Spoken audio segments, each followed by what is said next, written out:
well, from that first song to where you are now, you've worked very hard at it. So how have you experienced the last couple of years of kind of the grind, so to say? Oh yeah, we one of the things I'm grateful for, I think the place in which we're most compatible in music is that it's never been a means to an end. Right. Making music has never been really about being famous. Okay. It's never really, I make music because I really want people to know me.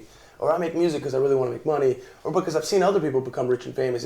It's just been about the work itself. So for us, when we tour 300 days a year, like we've done until we had a kid, now we do like 200 days a year.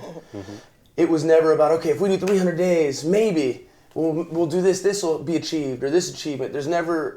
That's never been in our mind. It's been the joy of writing songs together and playing a concert and, oh my gosh, we're in Nebraska today and people care. Right. And people are here and they're buying tickets and they're singing along.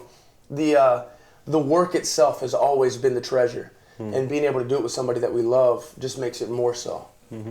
And well, those early shows, does one stick out? Oh yeah. Of the horrible ones? Well, either way. I'll give two bad ones. One, we opened for a band. The lead singer was dressed like a demon. He was covered in green paint and had horns, and he carried around black trench coat. Yeah, he carried a plastic skull that he would fill with vodka and put it on a noose. It wasn't a skull; it was a severed head. Severed head, like yeah. The face and everything. And he had it like tied with a noose around the neck, and he would spin it like this so the vodka would get over. And we basically sing love songs, so it was like we were watching them like, how are we gonna compete? Like, how do we watch this? And the band's name was Fetus Eater. Yeah, it was disgusting. And then the other one was we had been playing shows for a couple years, and we played a show in Nashville at a coffee shop, and it was the least sexy show ever. Like all the lights were on, and it was like 40 people could fit in the coffee shop. And we knew every single person. They were all of our friends and family, and I remember just being so embarrassed, like. I know just everybody go home. Like I felt like everybody was doing me a favor, trying to be nice by being there. And they kind of were. But I remember just being like, man, I can't wait till we can like play shows and not know everybody in the crowd, Or not feel like everybody's just doing us a favor. Yeah, exactly. But those were tough. But in hindsight, because obviously you grew up in a very musical family, yeah. so is it important to go through that to kind of hone your skills in that way? Absolutely. I mean, I wouldn't trade it for the world. And actually, that's one thing that we tell all of our friends and family that are coming up after us, that, right. I think everybody always thinks that it's like, and I think for some people it works out, like you write a song and all of a sudden everything blows up and, but we felt like the treasure for us was really those couple of years where we were just... The journey. The journey makes it worth it. It's I think of video games for some reason when I think of it. It's always less rewarding if you had a cheat code. Sure. And you just, now nothing can happen bad to your character or whatever. As opposed to when you really have to learn things and things go poorly or whatever, and life's like that and careers like that. And I'm proud of the days where we would do 4-hour sets at wine clubs for just people eating dinner and drinking wine and literally just having music in front of us of songs we didn't really know and learning how to, even if you're not performing so great, still communicate with the crowd and realize we love music and that's why we play music, and we love people equally as much, and that's why we perform our music in front of people, because there's a sense, as Amanda says, there's a sense of communion, not just communication, not just community, but there's something intimate that happens with the performer and the crowd if you let it. And I think we learned that over terrible concerts, over cutting our teeth, as we say, on shows, on long performances. I used to sing on the street in Nashville, learning how to get people's attention in not a rude way or whatever, but letting them know that you're there and that they might appreciate what you're doing have been invaluable lessons for us.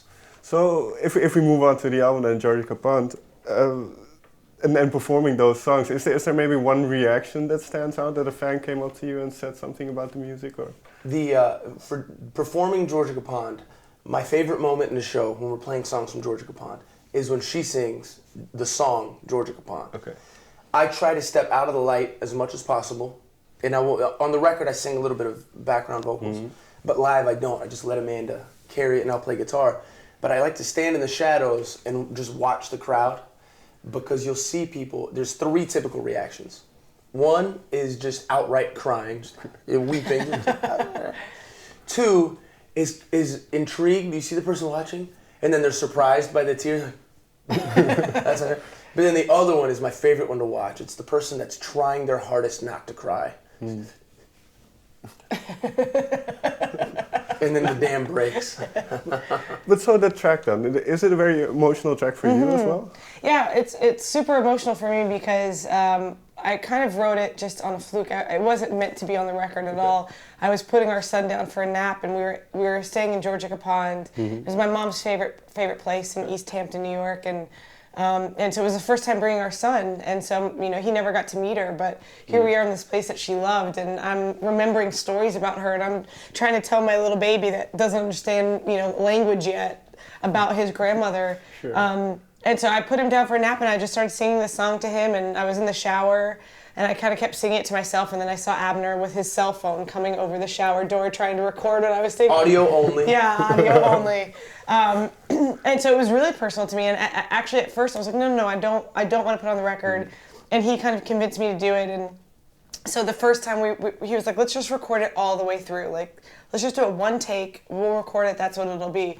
But that day I was extra emotional, so I couldn't get to the end of the song without crying. Right. So he, for a while, threatened to put that on the record, but you just hear me like, ooh, and him saying, you just gotta finish singing, you just gotta finish the song, babe, you just gotta finish it.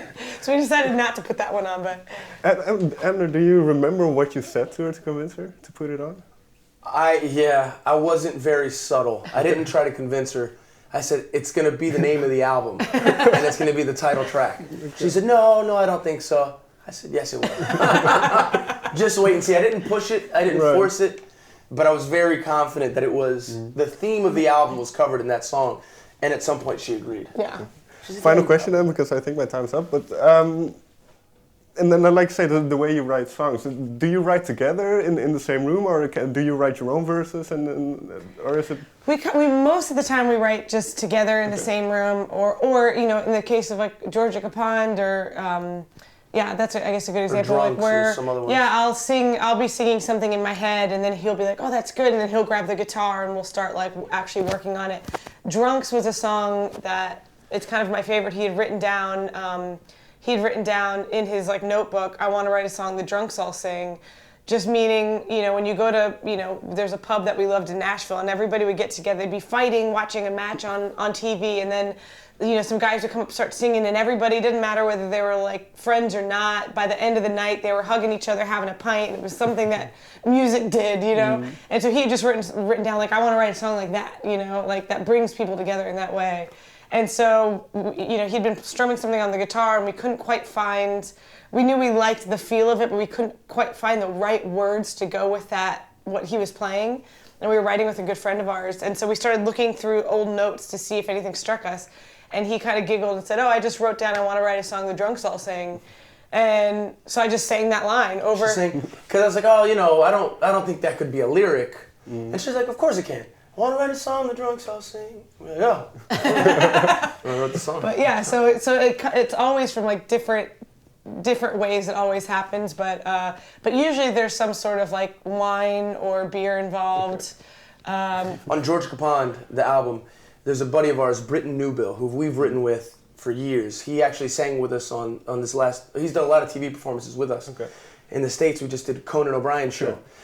And Britton sang with us on it, and he came up to us right before the curtains opened when we were going to go live on TV, and he says, you remember the first time writing together, I can't remember his words exactly, but the first time we wrote together, we lived in a small apartment, Amanda and I, in Los Angeles, and we couldn't afford furniture. And so the apartment we were renting had outdoor furniture, and so whenever Britton would come over to write, we'd have to bring in the furniture from outside, kill the spiders, and get the spiders really off of it, sit in the living room, and we would write. And then here we are performing a song that we'd written together on TV, and he said, right before we went on, here's to the moments where you have to bring the furniture in from outside. Where was I going with that? I don't know. Britton, drunks all sing. How songs come together. How songs come together. I don't remember. I don't remember. It's a good story. We'll just end it with that. It is a good story. So here's to, what is it? What did you say? Here's the outdoor furniture when you can't afford any real ones. Something like that. That wasn't as good. No, he said something really beautiful. Yeah. It was great, though. Yeah. Amanda, Abner, thank you very much for your time. Thank you so much. For What a pleasure. Thank you.